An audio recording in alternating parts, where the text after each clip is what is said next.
Hello and welcome to the Microbiome Medics podcast. I'm Dr. Siobhan McCormack. And I'm Dr. Sheena Fraser, and we're your co-hosts. We are both GPs and lifestyle medics with a shared passion for microbiome science. And we have spent the last 5 years deep diving into the world of the gut microbiome. We'll be translating the evidence and packaging it into actionable, bite-sized chunks so that you could harness the power of the microbiome to improve your own health and that of your patients. Just before we start this interview, we'd like to remind our listeners to take a look at the Gut Microbiome for Clinicians course. It's available through bslm.org.uk. It's a comprehensive course on the gut microbiome which takes you from the basics to the clinical application of this fascinating new area of medicine. This course will empower you to use microbiome science in your daily practice. Hello and a very warm welcome to this episode of Microbiome Medics podcast. I'm Dr. Siobhan McCormack and I'm joined as always by my good buddy, Dr. Sheena Fraser. Hello, Sheena. Hi, Siobhan. How are you doing today? I'm good. Lovely to chat to you again. So we're really delighted today to welcome Lucy Kerrison, the gut nut dietitian. Lucy specialises in gut health and has spent a number of years working in NHS teaching hospitals with the top people in the field. So she's presently working in the private sector, has her own clinic. She's using the latest scientific evidence and she's treating a wide range of complex gut disorders, including celiac disease, irritable bowel syndrome, and inflammatory bowel disorder. She also teaches a lot, doctors and healthcare professionals, and she's a guest lecturer at Surrey University. Lucy, hello and welcome. Hi, Siobhan. Thanks for having me. Lovely to have you here. We're going to kick off. Tell us a bit about yourself and how you ended up in nutrition. Yeah. So I'm Lucy. So I'm a gut health dietitian. I'm based in London at the moment. And people always ask me how I ended up in nutrition. And I think it probably comes back to growing up in the 90s and through that kind of period where a lot of women were dieting. So as a young girl and as a teenager, I was kind of looking at food labels quite a lot, looking at the ingredients. And I think that led me to a greater interest in nutrition. And then when I researched the area a bit more, I found that you can actually go into a field of nutrition which is more in relation to medical conditions in terms of, preventative, but also in terms of treatment alongside perhaps the medical side. And that really interested me. So I went along to then study dietetics for 4 years and then get to where I am today in terms of work. Brilliant. And I know you've worked you've worked at King's. There's a lot of people who are really doing a lot of research into gut health there. Is that where you're working in the NHS? As a dietitian, so you study for 4 years, and within that you have a lot of clinical placements, just like nurses do, just like medics do. And within my clinical placements, I tried out lots of different areas of dietetics, with gut health being the one that I was most interested in. So kind of straight from uni, I began working in some NHS teaching hospitals. So initially for John Radcliffe in Oxford, and then I went across to the Churchill Hospital as well. Did a little bit of time in bariatric surgery, which is of course very gut related. And then I went to specialise in kind of more the medical side of gut health, so kind of IBD, but also things like IBS. Brilliant. So the motivation, Lucy, for getting you on today was we'd had a few requests from podcast listeners saying they'd like to hear more about the gut microbiome in relation to inflammatory bowel disease. And actually, as it happens, coincidentally, my brother has recently been diagnosed with Crohn's disease, and he rang me up a few weeks ago asking for my advice. And I sort of realised that there's a lot of different advice being given by various people that he was seeing. He's in the NHS, so he wasn't able to get access to a dietitian for quite some time. So I wonder if you could, if we sort of have a chat about inflammatory bowel disease, but if you could start off by talking about the terminology. What is inflammatory bowel disease? Yeah, so I think this is a really great question. And I think because, the shorthand IBD and IBS is so similar, there are so many people who don't know the difference, and actually it's a really, really important difference. So IBD, or inflammatory bowel disease, is very different to IBS or irritable bowel syndrome, because we know in IBD there's damage to the gut. So it's an autoimmune condition where your body is attacking its own gut cells. And so this often requires medical treatment alongside, but that diagnosis is very important because often the symptoms of IBS and IBD may overlap. So where IBD is an autoimmune condition, it's a medical condition, we know that IBS is a collection of symptoms, and those symptoms can be very severe. So for example, bloating or abdominal pain or changes in bowels. But actually the big important difference is that with IBS, we know there's no damage to the gut. So this is kind of purely managed through diet, lifestyle, whereas IBD, we do need that medic alongside as well. Very, very important. So what's your approach to patients with Crohn's disease, for example, bearing in mind that some have an acute flare-up and some are in remission? What are the guidelines saying in this area? Yeah, so this is really important. So I guess initially I will just differentiate a few different types of IBD, because there's a few different types. The two main types being ulcerative colitis, which is within the colon. That's where the damage or the inflammation or the ulcers are. Whereas Crohn's disease can occur anywhere from kind of the mouth, so the oral cavity, right down to the bottom. And so it could be one area of the gut, it could be multiple areas. So the treatment for Crohn's disease is very different to colitis. And I think, as you said, in terms of diet, the treatment's going to be very different depending on what part of the gut is affected and how that condition is at the moment. So, for example, with Crohn's disease and a flare, I would approach it very differently to Crohn's disease, which is in remission.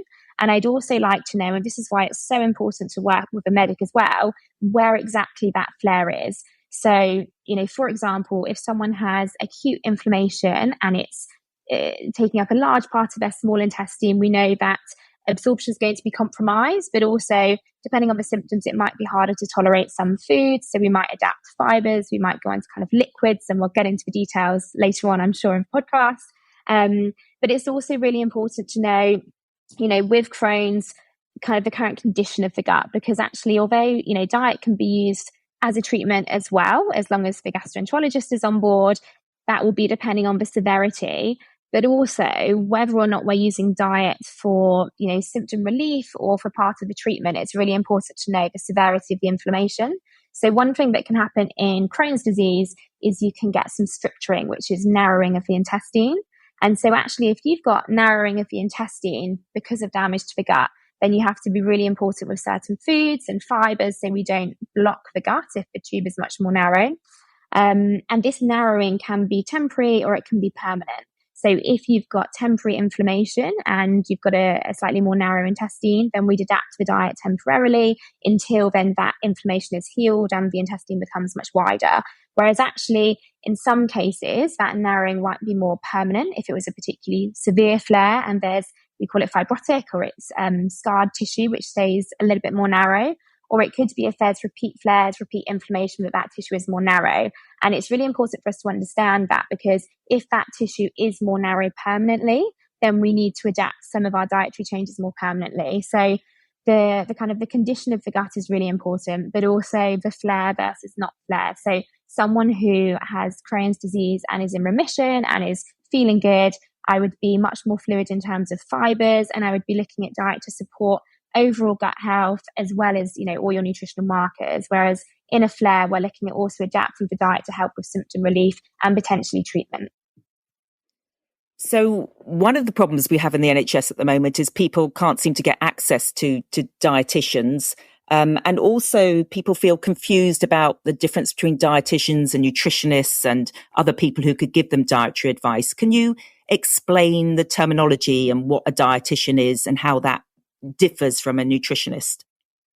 Yes. I love this question because I think lots of people don't know. And I think, in terms of nutrition at the moment, lots of people give out advice, but actually qualifications are very, very different. So nutrition is the only protected title by law in the UK at the moment. So everyone who is a dietitian has a degree. And I would say that the key difference between dietitian and nutritionist is some nutritionists might have a degree and be registered, some are not. So you need to double check that qualification. But nutritionists, during their training and in their practice, they are able to treat kind of nutrition in someone who is well, whereas a dietitian is also trained to treat a person who is unwell or has an underlying medical condition.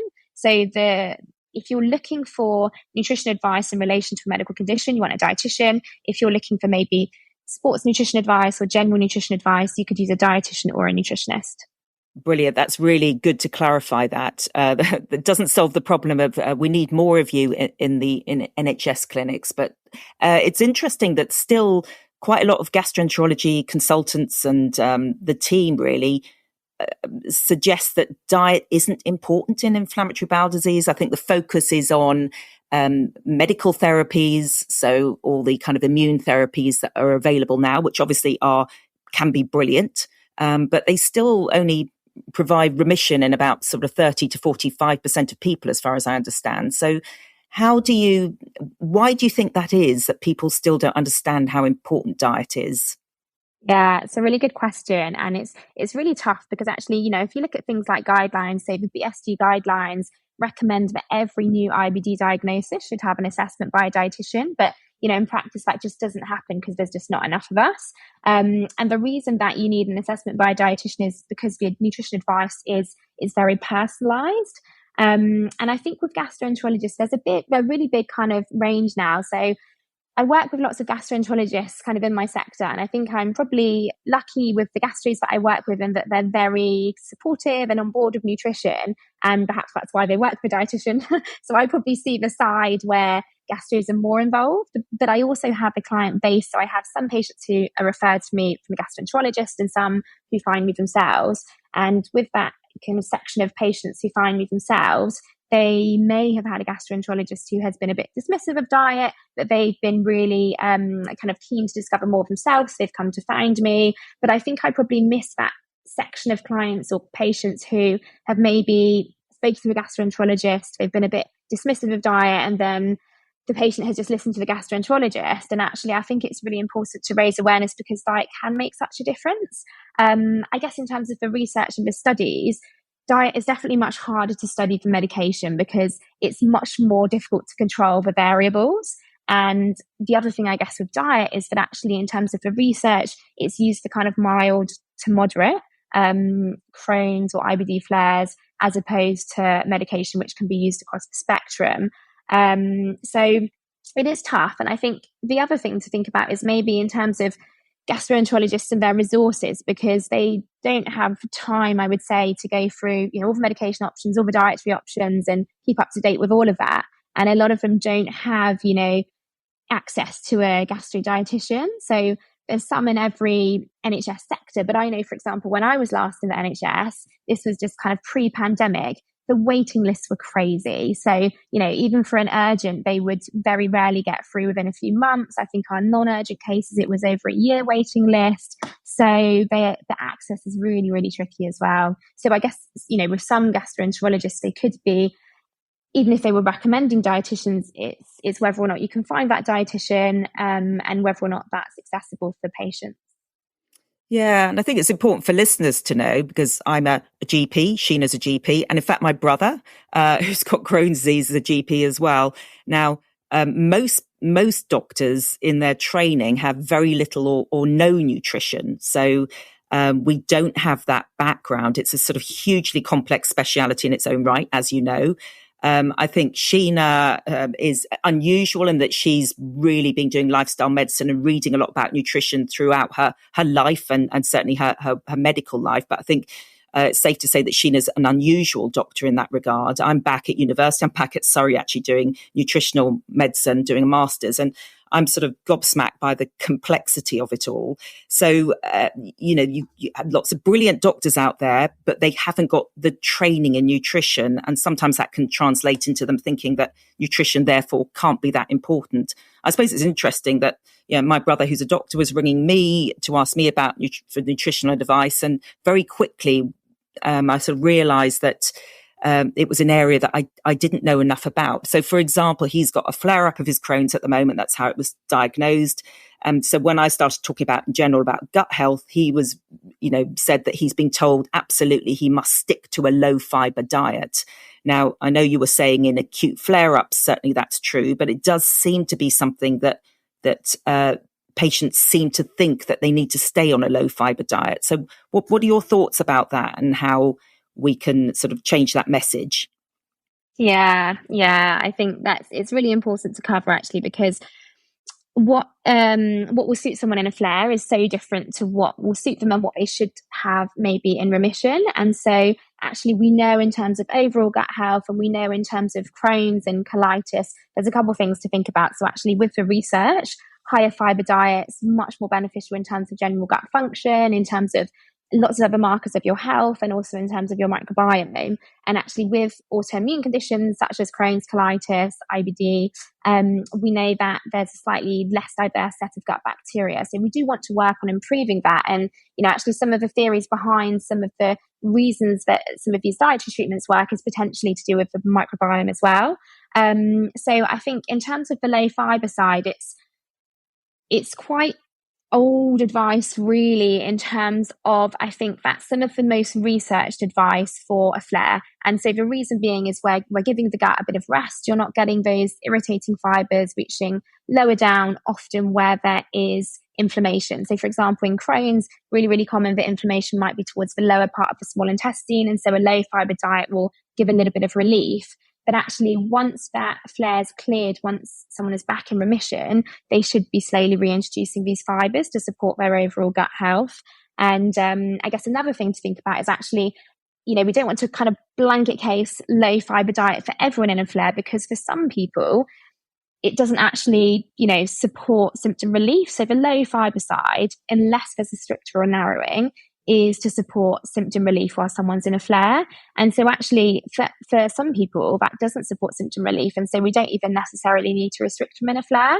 But I think what's missing at the moment in the NHS is the follow-up advice, because you might be given that initial advice when you're in a flare, low fiber diet sheet, or follow a low fiber diet, and then that follow-up is missing. And that follow-up is really it's important, because I think that helps in terms of overall gut health, maybe even preventing flares in the future. So we do want to start to slowly reintroduce fibers after a flare for most people. Yeah. And I suppose sort of being aware that fiber is an umbrella term, and it's a sort of really complex area in itself. There's so many different types and subtypes of fiber. And, it's trying to, as you say, do that personalized approach. It's sort of difficult when you've got an interest in the gut microbiome, because we know that fiber is what feeds your gut microbes.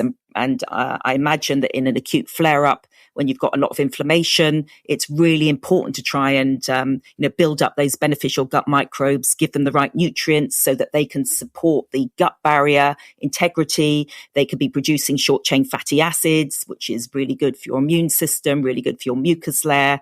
So the idea of actually restricting them and staying off them is sort of quite a concern, really. I mean, do you use the term, the gut microbiome sort of terminology when you're chatting to people, and do they like that approach? Yeah, I often do. I think the patients who I see in kind of private care are those who are really, really motivated, have done some research already, and are really interested in that side. So I do generally talk about it.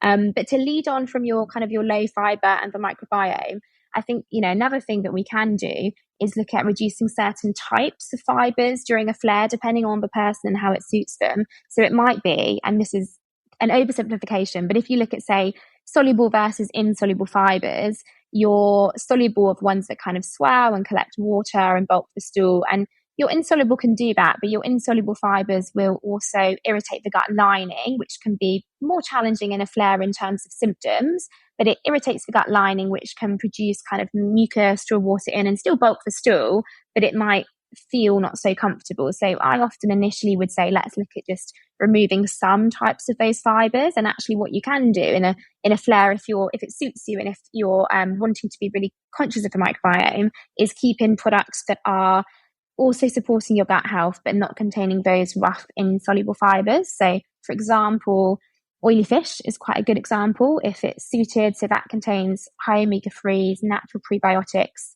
not really any fiber. But you've also got things like avocado, where it's more soluble fiber, or oats, which is more soluble fiber, or root vegetables with kind of the skins removed, that's more soluble fiber. So you can keep in some of those good products while you're reducing certain fibers as well, which I think is quite a nice way of going about things if you want to be a bit more conscious, I guess, of the microbiome, which we know is really important. Yeah, no, absolutely. I mean, there is more work being done into diets in this area. So the Crohn's disease exclusion diet, is that something that you're using, or that's being used in NHS clinics, or can you tell us a little bit about that?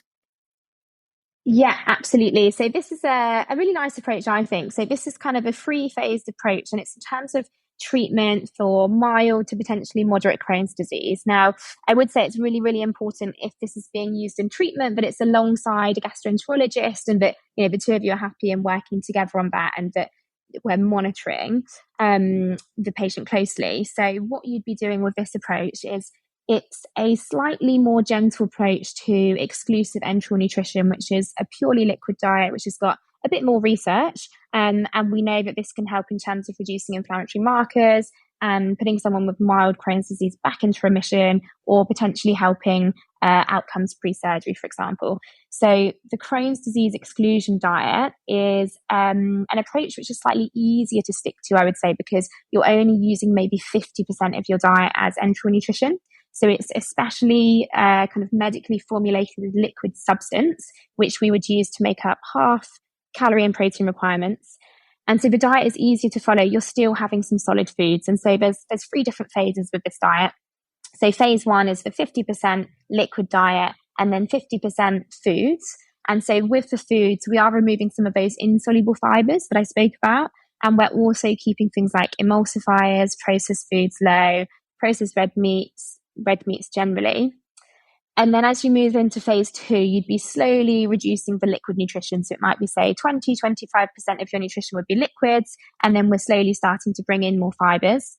And then the final stage is you're coming off of the liquids and you're going to kind of a purely, you know, solid food diet where you're bringing fibers back in. And ideally, you're keeping things like emulsifiers, etc. low. Now, I would say I use definitely elements of that approach for a lot of clients. I wouldn't necessarily be super strict in terms of moving through the stages. And I guess I'm not sure if the NHS are using it too much at the moment. I guess it's a harder diet to be monitoring, whereas if you're using kind of NHS just liquid nutrition, that's, you know, it's just one thing that you're looking at, whereas the Crohn's disease exclusion diet, the patient does need to be a bit more specific in terms of nutrition and maybe have like a bit more information provided and, you know, a discussion about that. So I do use it in my clinics. And I think, yeah, I use it slightly more fluidly than that description that I've just given, but certainly we know that partial liquid diet can be really helpful and a little bit easier to adhere to than the full liquid diet. So with the exclusion diet, it sounds like one of the main things you're excluding is ultra-processed foods. And obviously that's a big area of interest at the moment.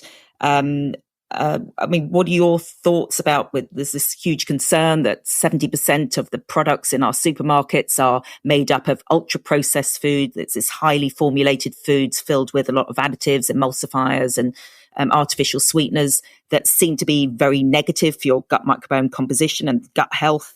So it seems obvious to try and reduce those things, but we know that anything between 50 and 65% of our weekly shops contain a lot of these ultra-processed foods. What are your thoughts and what do you tell your clients about ultra-processed foods? Yeah, so definitely my clients of IBD, I always bring up this discussion.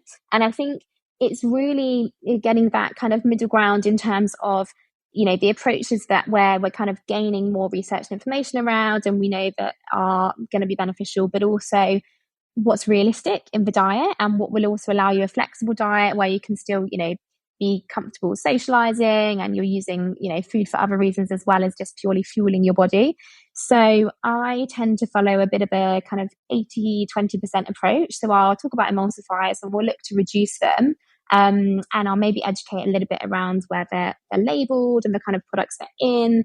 And it's looking at minimizing the processed foods, the emulsifiers, and kind of maintaining or looking at foods that you can bring in to support your gut health as well. Because I think, you know, if we think about emulsifiers, where they are in the diet, they're in sauces, they're in, you know, lots of packaged products, they're in ice creams, they're in chocolate, they're in so many different products that are really, you know, big part of our diet and tend to crop up in social situations as well. So it's about getting a bit of balance there.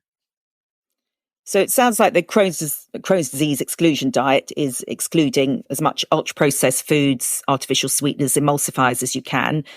You talked about reducing animal products, but processed red meats. Is it also excluding dairy? So we don't necessarily, this is a really good question actually, because we don't necessarily need to exclude dairy. What I would say is a lot of people with Crohn's disease, because often their flare or their inflammation is within the small intestine, not always, but often. And so actually a lot of people feel they don't tolerate dairy, particularly the high lactose dairy, like milk, like yogurts, when they're in a flare. And so often people will exclude dairy and they'll, keep that out of their diet after they've recovered from their flare. Whereas actually we know there's a lot of benefits of dairy. And often if you might have a bit of a temporary lactose intolerance when you're in a flare. And the reason is because you're producing your lactase enzyme. It's right at the end of your small intestine. So if your small intestine, if the villi, the bits of your intestine get damaged, one of the first enzymes you lose is your lactase enzyme. So it's not uncommon to get a temporary lactose intolerance when you're in a flare of Crohn's. And so I would usually recommend switching to, say, lactose-free milk, which we know is still going to give you more protein, more calcium, etc., than some of the plant-based alternatives. And then I would look to reintroduce when you're back in remission, because actually, another thing especially with Crohn's, is you've got higher calcium requirements, you've got higher iron requirements, and these are things that you build up in your body over time. And so with Crohn's, for example, you're unlikely to really know your overall body's calcium levels because your blood levels are so tightly controlled. The only way for us to know is to get a bone scan. And so you want to be really conscious in your diet to make sure you're getting enough calcium. So when you're talking about, as you said earlier, when you've got Crohn's disease or ulcerative colitis, but particularly Crohn's, because it can affect, any part of the bowel from mouth to the bottom end, and malabsorption is an issue, and you're worried about sort of micronutrient deficiencies. Do you do it just with food, or do you suggest people take, multivitamin mineral supplement? Yeah, so depends on the person and depends again on where the inflammation is. So, for example, if someone's got a lot of inflammation at the end of their small intestine, that's where you're absorbing the majority of your B12. So I might recommend that you supplement that a little bit. In some, steroids or different medications, it might mean that you have higher requirements for things like B vitamins. So I might slightly adapt that as well as calcium.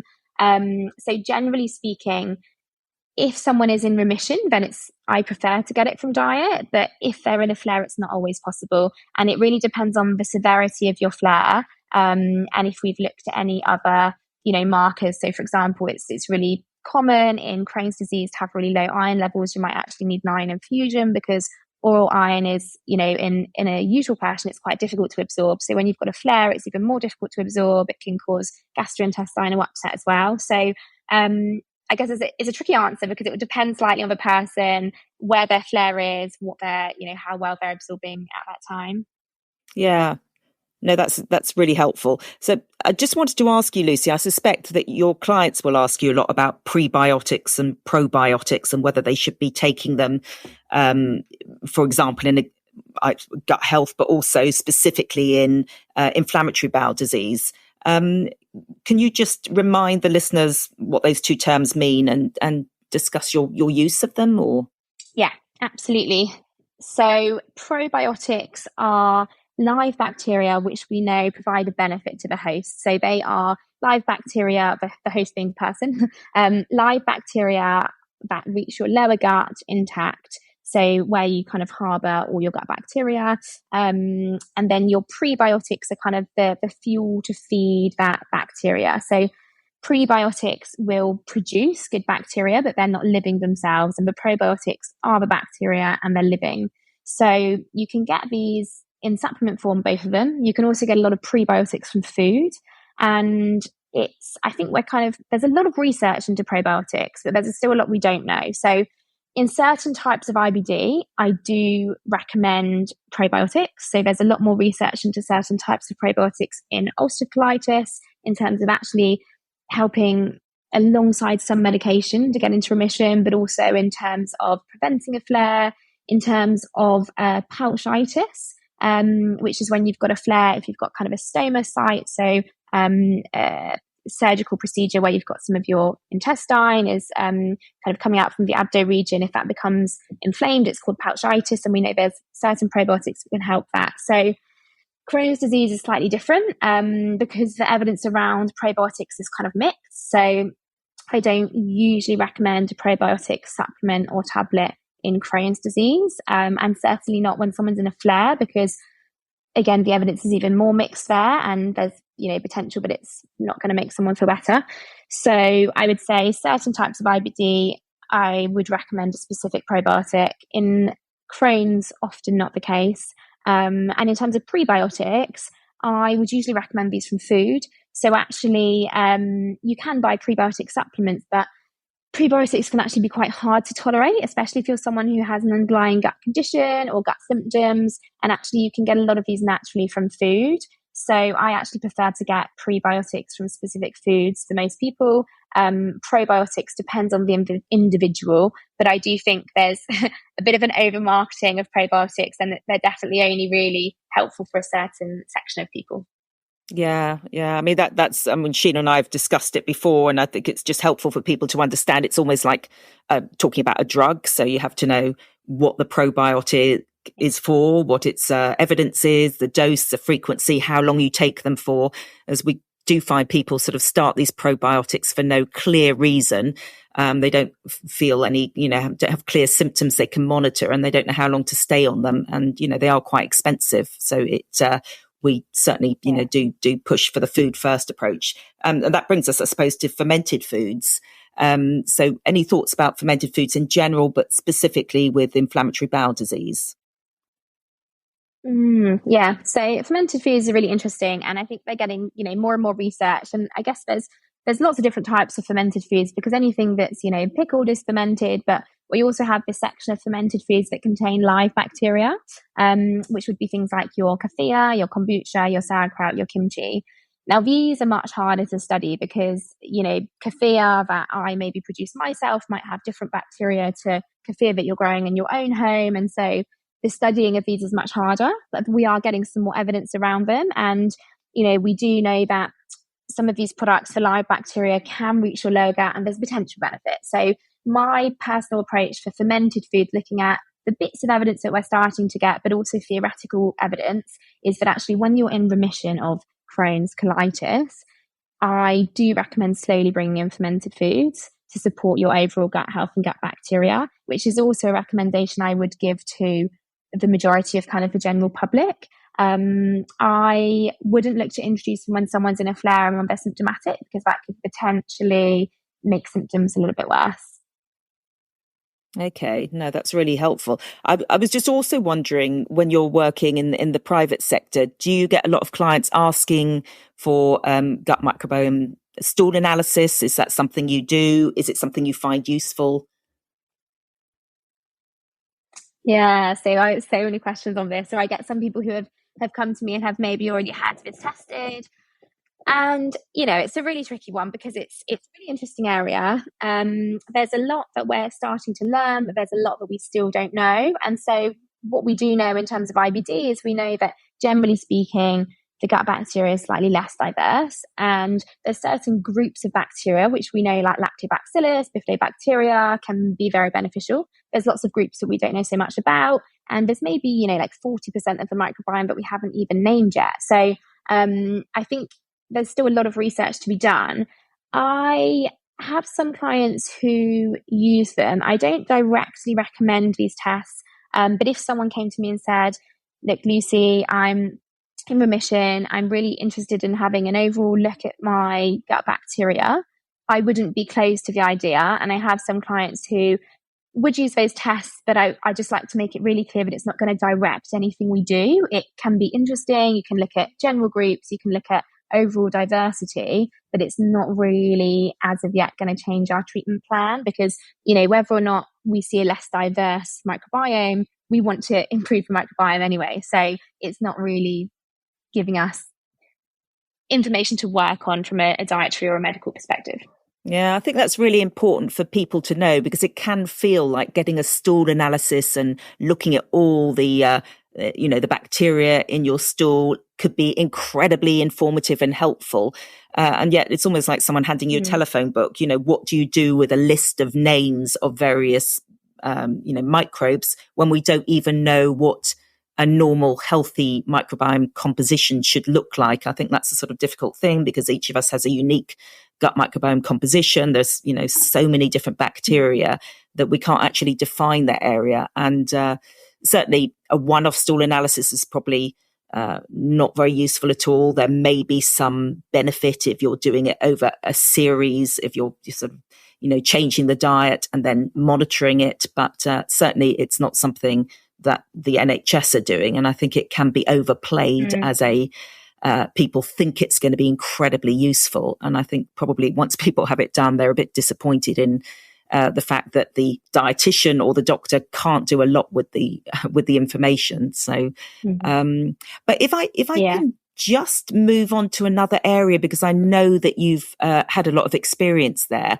and that's about SIBO. Well, I'm going to hand it over to you, because what is SIBO? Yeah, absolutely. So SIBO stands for small intestinal bacterial overgrowth, and so SIBO is defined as an overgrowth of bacteria in your small intestine. So what we want bacteria, good bacteria in your large intestine, the end of your gut. It kind of, the small intestine, we shouldn't really be seeing that bacteria. And so the suggestion with SIBO is that it can be responsible for some of these gut symptoms like bloating, loose stools, nausea, etc. And so the theory behind this is that actually when food goes down your gut, it's fermented by bacteria, some of that food more than others. And if that happens in your large intestine, the walls are much more able to kind of cope with that. It's a slightly kind of thicker wall, whereas in your small intestine, it's not designed to be holding as many bacteria. And so that fermentation and that gas production that happens as a result can cause bloating, symptoms, etc. Now, I guess what's important here is there's a lot of overlap between, say, SIBO and, say, IBS, and the diagnosis methods are imperfect, as are the treatment methods. So SIBO is something that it would be the last thing on my list to look at if I was treating someone or helping someone who had bloating discomfort, which wasn't related to an underlying medical condition. And so the best way to test for SIBO is kind of slightly more invasive. It's called a jejunal aspirate. So, taking a sample from the small intestine, which is very invasive and not really done. Another method is to look at a hydrogen methane breath test. So we are measuring gas production in the gut.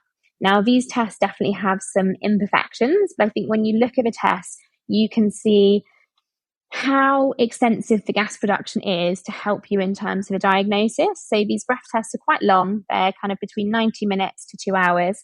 And what you'll do is you'll follow a strict diet for the day before. So you're reducing a lot of the foods that ferment in your gut.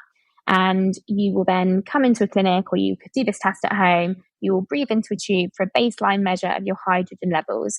And so the theory is that actually a lot of bacteria will break down products and they produce hydrogen as a byproduct. So if you're getting an increase in hydrogen during your test, early on in your test, that's suggesting that there's bacterial overgrowth in your small intestine. So there's a few different substrates or sugars that are used to test for this. So one is lactulose at a very low dose, which is a laxative. And so what we're doing is we're measuring what happens when this laxative goes down your tract. And if we see that this laxative is fermented early on in the test, when it's early on in your gut, that's potentially suggesting there's bacteria higher up in your gut. Whereas if this laxative is fermented later on in the test, lower down in your gut, then that's potentially showing that there's bacteria in your lower gut, which is fine. That's where we want it to be. So there are some studies and some research around this. There's certain groups of patients who would be at higher risk of potentially developing SIBO. And the first line treatment is an antibiotic, which is quite an expensive antibiotic. And it's one which will wipe out all the bacteria in your small and large intestine, which obviously has some positive and negative effects, because you're getting rid of that bacteria in your small intestine, which potentially could be causing symptoms, but you're also wiping out a lot of the bacteria in your large intestine, and some of that we don't want to be wiping out. The other thing I would say with that antibiotics, there's a few different types you can take. There's one that's very expensive, not available in the NHS, and it works more specifically on the gut. And then there's some that are more systemic, so it might affect other areas of your body as well, or maybe have some more side effects. And some of those might be available in the NHS. So with those treatment methods, with those antibiotics, it's also that the stats are something like, people who respond to those antibiotics, it's maybe, I think it's 30 to 50% of people, and then there might be a relapse after. So it's a really imperfect treatment. The antibiotic is used to treat or to remove the bacteria, and then you can use diet to help with symptoms. So things like the low FODMAP diet, which we haven't spoken about yet, which is another interesting area in terms of IBS, IBD, and SIBO. So I guess to summarize with the SIBO side, it's looking at if you do have bacteria which has moved into the wrong position, causing symptoms, and treatment methods for that.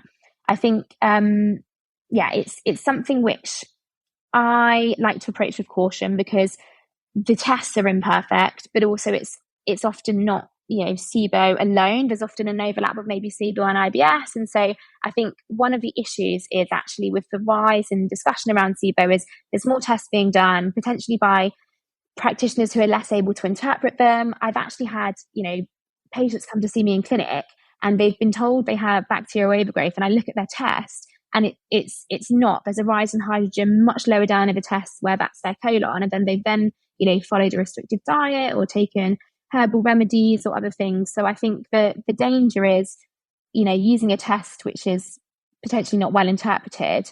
And I think these should really be towards the end of the line test rather than something which is done very early on, because there's lots of other things that could be causing these symptoms, and it's not usually just SIBO alone. Yeah, I mean, that's a really important point. It's a very, very complex area, and that's why we need dietitians such as yourself who are aware of the complexities and the inadequacies of some of the tests and treatments, because it is, rapidly changing, and it's very difficult to keep up with all the evidence. But you did mention there, Lucy, a more common condition, irritable bowel syndrome, and the low FODMAP diet. I wonder if you could tell us a little bit about irritable bowel syndrome and a little bit about the low FODMAP diet, and then I'm going to hand you over to Sheena, because I know that she's got some questions she wants to ask as well. But I wonder if you could tell us a bit about low FODMAP. Yes, fab. So the low FODMAP diet is quite a well-established diet now. So it's reducing different types of fermentable carbohydrates in your diet, which includes your standard carbohydrates, some starches, but it also includes some vegetables, some fruits, things like garlic and onion. And so this is a temporary diet to help with symptom relief.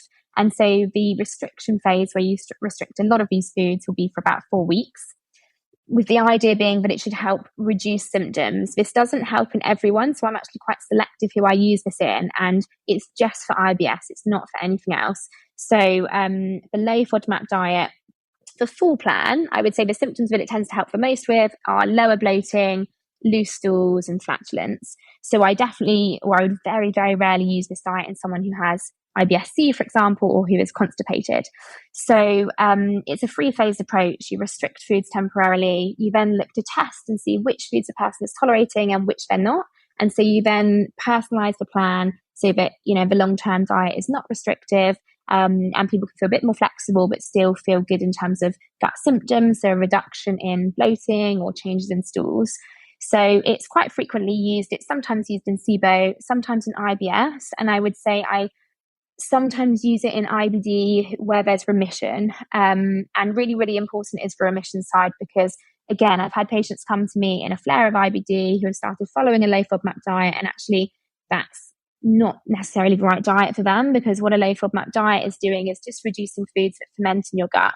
And actually that can be helpful in terms of symptoms, but also these foods that ferment support your lower gut bacteria. So they're all prebiotics. And there's a lot of research showing that if you long-term stay on a low FODMAP diet, you're starving your gut bacteria. We maybe get some negative changes in your gut bacteria. And so this should just be a temporary plan, dietitian guided, and only used in some cases. Yeah, I think that's the problem we're seeing in the NHS. Well, it's not often offered, but I do get patients who have heard about the low FODMAP diet, are getting terrible issues with their irritable bowel syndrome. They're willing to try anything, but because they can't get access to a dietitian on the NHS, they're doing it on their own, and they're restricting more and more. They're not quite sure whether it's working or not. So then they restrict more, and then they restrict dairy. And so they're left a few months later with a really restricted diet. They've cut out so much. and the worry is about their nutritional status, and then they're not quite sure what to do. My understanding, because I think it started in Monash University in Australia, and then they're sort of doing a lot of work at King's College. But my understanding is it's really important that you have dietitian support and advice, because it's so important you remove things, but you have to bring them back so that you don't end up with a very, very restricted diet. Is that the case? Yeah, absolutely. So this is it's within, NICE guidelines, but this should be dietitian directed. And one is because you are restricting a lot of healthy products. You're restricting prebiotics, but also if you're restricting things like lactose for sugar and dairy, then, you've got to be really cautious that you're replacing that and you're getting enough calcium in your diet. So I think, one thing is the nutrition and the restriction side, but also the second thing is actually it doesn't help with all symptoms. So there's certain types of FODMAPs that work by not only being fermented, but they also draw water into the gut. So they have a bit of an osmotic effect. And actually those things can be helpful if you've got IBS-C or constipation. So taking those away might make the situation worse. And if you're bloating or your gas is due to constipation, then the low FODMAP diet will probably not help that. So I think it's looking at both the types of symptoms and adapting the diet to suit your symptoms, but also the restriction side, nutritional completeness side. So definitely should be dietitian guided, which I know is hard because there's not enough of us. Absolutely, there's not. And I suppose if there's one thing I'm taking away from this conversation, it's the support we need from dietitians in the NHS. We need to be getting more dietitians, making people understand how important it is, because we're really pushing a lot of these medications without this dietetic support, and it's just missing a huge part of the picture. So, definitely supporting more dietitians. I'm going to hand you over, Lucy, to Sheena. Yeah, absolutely. It's been really interesting. Thanks, Lucy. There was one thing I was wanting to point out, actually, with the cow's milk issue. I completely agree with you that dairy is a really useful thing to have in your diet because, it gives you all of these additional compounds. So your calcium, your phosphorus, your selenium, your vitamins and things. So it's quite a useful thing to have in your diet. But I think it is worth realizing there is a difference between different types of dairy. So, for example, cow's dairy contains a protein called casein A1, which is actually quite irritant to the gut.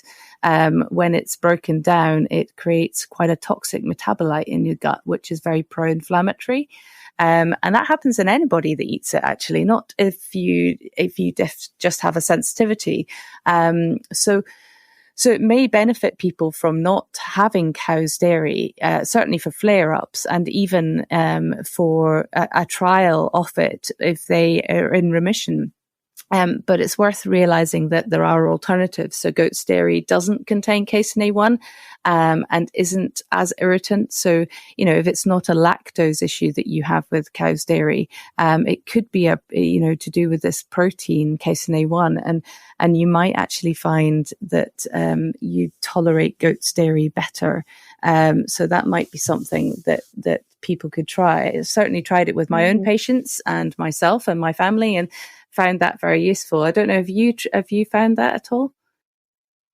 Yeah, absolutely. And I think this is the thing is there's so many different components to foods and things to look at. So it's that individual approach. But what's great with things like, your goat's dairy is that nutritional composition, very, very similar to cows. So actually we can use it. And some people do suit goat's dairy better. It's quite easily accessible. And you can also get things like, I guess, the other side, because I always like to encourage, if I can, when people are in remission, looking at bringing in some fermented foods. And say with your kefir, you can very readily get goat's milk kefir as well. So it's certainly an option to look at other types. And I think what's nice with the goats as well is actually a lot of these, the calcium, the extra minerals, etc., are naturally present there in the milk as well, which is sometimes advantageous in terms of absorption too.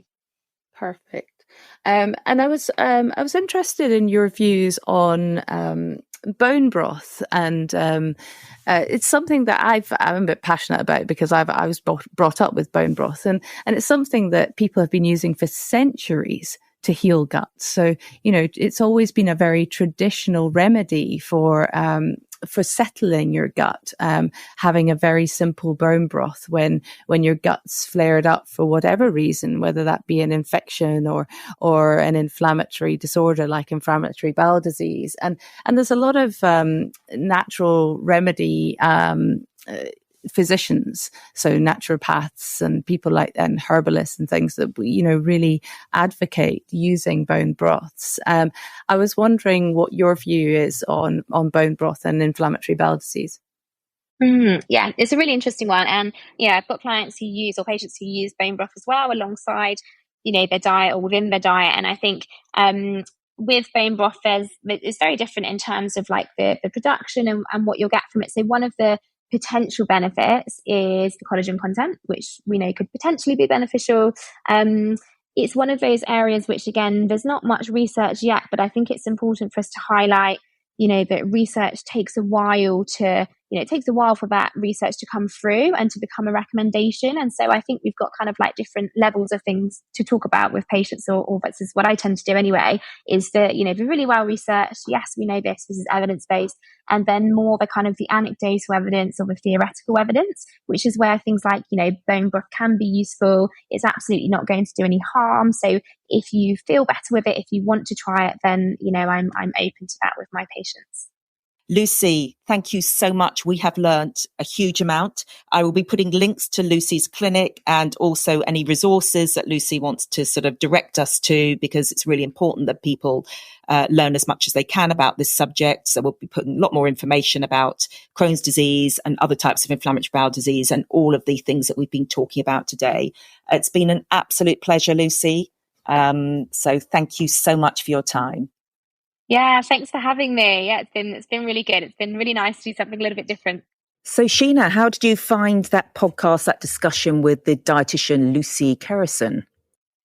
Yeah, it's really good, isn't it? I mean, it's so nice to hear a dietitian with an interest in gut health who's able to take that knowledge forward and apply it clinically in her patients. And I'm really encouraged by that, and I'm really hopeful that more and more will start to see this in the NHS. That more people understand the relevance and the importance of the gut microbiome in managing patients, not just with gut issues like IBD, but in a whole host of different disorders. What were your thoughts? Exactly the same. Well, dismay and slightly depressed at the lack of these brilliant dietitians in the NHS. The fact that Lucy had experience, and that's my experience as well, that even urgent dietetic referrals are many, many months. Routine are up to 2 years. I've had people with even more ridiculous delays. And I think it's in guidelines. It's in lots of the nice guidelines, and yet we're not providing it. And we need to be really shouting about that, because it's such an important part of people's care. We're carrying on giving them these really complex drugs that are doing all sorts of, are incredibly helpful, but actually they're not the answer. And it's not addressing the upstream issues about people's gut health and dietary health. So that is a huge concern. I suppose I thought she did brilliantly, actually. Hats off to you, Lucy, if you're listening, because I threw everything at her, went from inflammatory bowel disease to SIBO to FODMAP diet. And you could see that she was really, really comfortable in all these areas. And I don't think all dietitians are like that, because obviously, like us, I presume that they subspecialize in particular areas. So it's also not just having a dietitian, but a dietitian who's specializing in the area that you want. And I think we definitely need more of them. So, yeah. From my discussions with dietitians recently, I think they have a lot more knowledge on this than we give them credit for. I think that it's the fault doesn't lie with them that they're not using this knowledge that much. I think, unfortunately, they are held back slightly by the guidelines that they get, and of course guidelines that are probably a bit out of date when it comes to the type of knowledge base that we now have with microbiome science. So, we could do with more up-to-date guidelines coming from big organizations like the British Dietetic Society, to feed that back down to dietitians, to give them more confidence to utilize this stuff in clinical practice. Because, from my conversations with dietitians, it's not that they don't understand this. It's just that their priorities are often weight gain, and, based around sort of, these kind of endpoints rather than, let's use diet to reduce inflammation in the body. And, we all know as medics that inflammation in the body is one of the most important things we should be targeting. And yet, the guidelines on diet aren't addressing that. Because, a lot of the high calorie foods we're using to build people up when they've been seriously ill with conditions like inflammatory bowel disease are containing a lot of very pro-inflammatory foods. And that's a problem. You and I know that, you hit the gut with a load of very pro-inflammatory foods, like high sugar, high fat, lots of processed food ingredients. You're going to increase inflammation, not reduce it. And I think that's something that we need to start addressing, looking more holistically at patients. Yeah, well, it's a really good point, Sheena, and I absolutely back you up 100% on what you said about dietitians. And I hope I didn't give the impression that I was criticizing them at all. Absolutely the opposite. I'm in complete awe of the level of knowledge and the detail which they know things. I mean, it far surpasses anything we did at medical school, and we just need more of them. Absolutely. One thing, you mentioned bone broth, and you both had a nice chat about bone broth, and I have to say I was completely clueless. I have no experience in that area. Tell me a bit more about it. What was that about?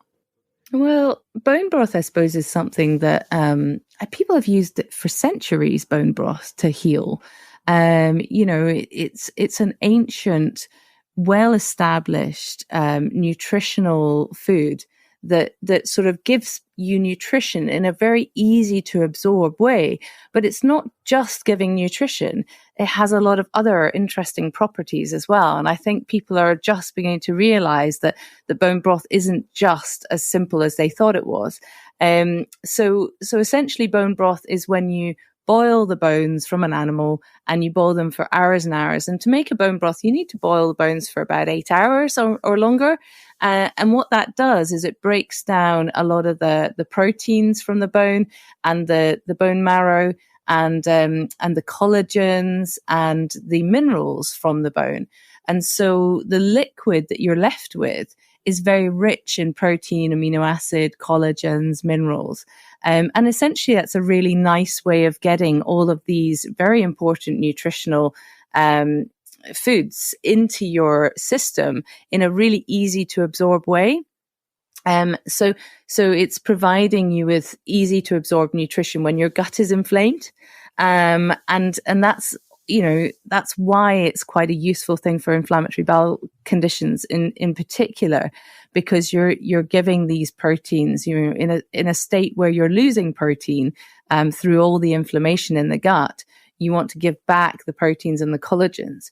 But the interesting thing about bone broth, I found a really interesting study, and it was looking at giving bone broth actually to animals. So it was an animal-based study. It was mice. And what they did was they provoked ulcerative colitis in these mice. And half the group were given bone broth and half the group were not. And then they compared what happened in the guts of the mice that were given the bone broth compared to the mice that were just given the standard food.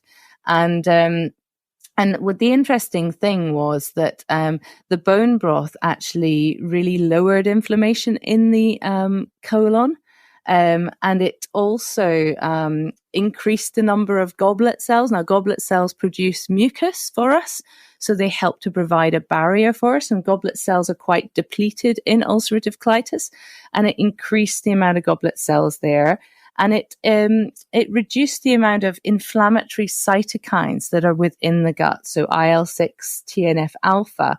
And so it reduced the amount of damage to the mucosa in the gut. So it's quite interesting that it has these really anti-inflammatory properties, and that may come from some of the collagens. It might come from some of the amino acids, because we know that certain amino acids like glutamine and histamine are actually very anti-inflammatory. And perhaps this method of feeding allows you to absorb these much easier. But it's really quite interesting that it seems to have this very anti-inflammatory effect on the gut. And certainly that would be a good reason why for centuries so many different cultures have always used bone broth. And the other interesting thing for me is if you make a stock, which is essentially a bone broth, but you often add vegetables and things to that stock as well. Or indeed, some people make stews and add vegetables and things like that to their stews. The gelatin from the meats that's broken down into the stews and the stock actually enhances your absorption of plant proteins as well when you eat that. So in a condition like inflammatory bowel conditions like Crohn's and ulcerative colitis, it's quite difficult for you to break down plant proteins in quite whole forms. So you're probably not getting the nutritional benefit if you eat things, if you were to eat raw plants, for example, it'd be quite hard to break those down. Whereas if you eat them in a sort of stew or a stock form, then you're going to get more of those proteins into you. So that's, one of the reasons why I'm quite passionate about it. I think it's a really good thing to give your gut when it's very inflamed. Yeah, well, certainly I will take a look at that paper, although, as you point out, it's a mouse study and we need more people doing more studies in humans, but it's not financial, there's no financial incentive. So I don't know if we're going to see them anytime soon. So I suppose the one thing I'd just like to throw in here is the work that Dr. Alan Desmond has done. So he is a brilliant gastroenterologist at Devon, works for the NHS, is very into all aspects of gut health. He's very educated on nutrition and does a lot of treatment of inflammatory bowel disease and Crohn's. And I'm just going to add, for anyone listening who wants to see a really good talk by him, I'll pop his a good YouTube video in the show notes. But he is a very good communicator and explains very clearly how he feels diet can be really impactful. And it's quite nice coming from him because he's very au fait with all the medications. So it isn't this idea that either you do diet or you do these immune therapy. He's very comfortable with all of it, but he strongly feels that diet is the kind of foundation that we need to be getting back and healing people's guts. Even if we are using medications as well, you don't want to be using them for a long time. And, it has to be remembered that over 50% of people don't respond to these immune therapies. So although they can be very, very potent and effective in some people, they're certainly not in everyone. And we don't know, the long-term effects. So, yeah. So I don't know if you've, Alan Desmond, don't you, from plant-based health professionals? I've seen his lectures, and actually I've got his book, The Plant-Based Diet Revolution, which is a lovely book because it really sort of explains the whole science behind the enhancing your microbiome. So it's really easy to read. And there's a big section on that at the start. And then it's essentially a cookbook, and it's encouraging more plant-based eating, to reduce inflammation in the gut. And I think it's really encouraging that he, as a gastroenterologist, he's using this, for his patients with IBD. I'm sure he's got data on this, but it's really encouraging that he is obviously so passionate about it that he's encouraging everybody to use this. So I pass it on to my patients, and I'm getting my patients now to increase the fiber and increase the variety of plants in their diet and trying to enhance their gut microbiome. So yes, I would definitely encourage anybody to pick that up. He is very much plant-based. So he's not talking about the bone broths. It's worth mentioning that, but that's because plant-based is his passion. It is. And he's one of the founders of plant-based health professionals. Yeah. I think it's, it's very interesting though. And when you hear him talk, he's very open to that's his leaning, but he won't push that on everyone. And I think there's a lot of freedom to, to adopt your own approach to this and see what works for you. And there's no one judging or saying you have to do it a certain way. But I think he's got pretty balanced view. And certainly I did recommend the book to my brother. So he's got that. And I think it gives a lot of people huge confidence when it's an NHS consultant, it's a gastroenterologist who's written essentially, advice and a cookbook. I think that's a really nice package, and he's really leading the way, I think. So, so we'll put the book in the show notes as well. So I thought that was good, and hopefully people have found that helpful, and we'll kind of wrap up there. Anything else you wanted to add, Sheena? No, that's great. I think this was an important topic to cover.